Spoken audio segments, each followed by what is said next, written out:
Astrology simplified bye हौसीलाल Chaure में आपका स्वागत है। आज हम जो बात कर रहे हैं कि जीवन साथी से मिलने का समय किस तरह से देखा जा सकता है। तो इसके ज्योतिष के अनुसार जीवन साथी से मिलने का समय ग्रहों की स्थिति, दशा प्रणाली और गोचर पर निर्भर करता है। किसी व्यक्ति की कुंडली के ग्रहों की स्थिति देखी जाती है, कौन सी दशा वगैरह चल रही है उसको देखा जाता है, और शादी के योगों को कुंडली में देखा जाता है, गोचर को देखा जाता है। उसके बाद ही शादी का समय का निर्धारण किया जा सकता है। जब भी हम कुंडली विश्लेषण करते हैं तो किसी व्यक्ति की जो जन्म कुंडली में ग्रहों की स्थिति है और उसके बीच संबंध विवाह के योग का निर्धारण करते हैं।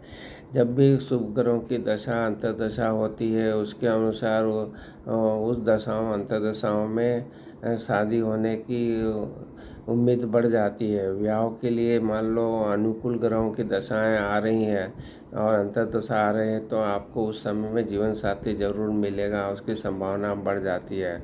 जो गोचर है उसको भी देखा जाता है। जब बृहस्पति का गोचर हो या शनि जैसे ग्रहों का गोचर होगा, ये अगर आपके जो शादी का भाव है, जीवन साथी का भाव है, वो 7वां भाव है, उस पर अगर गोचर करते हैं, या शुक्र जो कारक है शादी का उसके ऊपर बृहस्पति और शनि का गोचर होता है तो विवाह का समय बन जाता है, योग बन जाता है।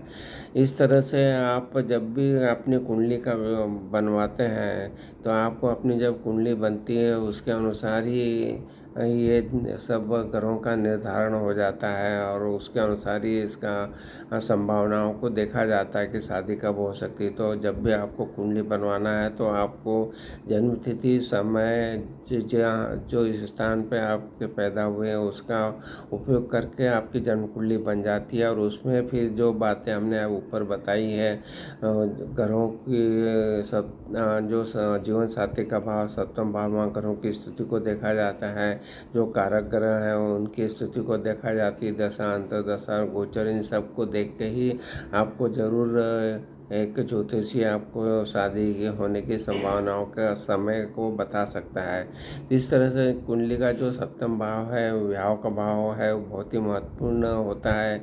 अगर इसमें गुरु और शुक्र जैसे शुभ ग्रहों का संबंध बनता है तो विवाह के योग को पुष्ट करते हैं। और जब भी गुरु और शुक्र ग्रहों में आपस में शुभ संबंध भी बनाते हैं आपकी कुंडली में तो विवाह को योग बना देते हैं। और जो पंचम भाव है, ये शुक्र और चंद्र की मान लो यहाँ पे युति हो या पंचमेश जो पंचम भाव का स्वामी है और का संबंध शुक्र और चंद्र से संबंध होने पर भी लव मैरिज के योग को भी देखा जा सकता है।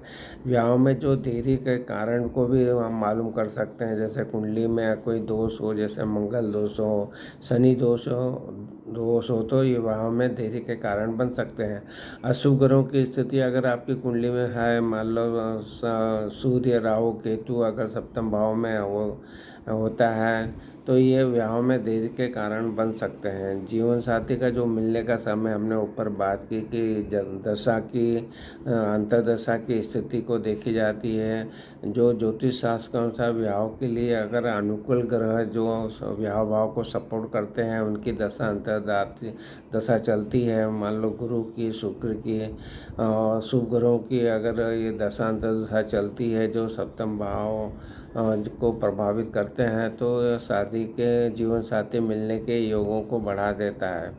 जब भी गोचर की बात करें तो बृहस्पति और शनि ये दोनों ग्रहों का गोचर को ज़रूर देखा जाता है। अगर ये गोचर आपके 7वें भाव पर से हो रहा है तो ये योग बना देगा आपका, या शुक्र पर से गोचर करेंगे तो विवाह के योग बनते हैं।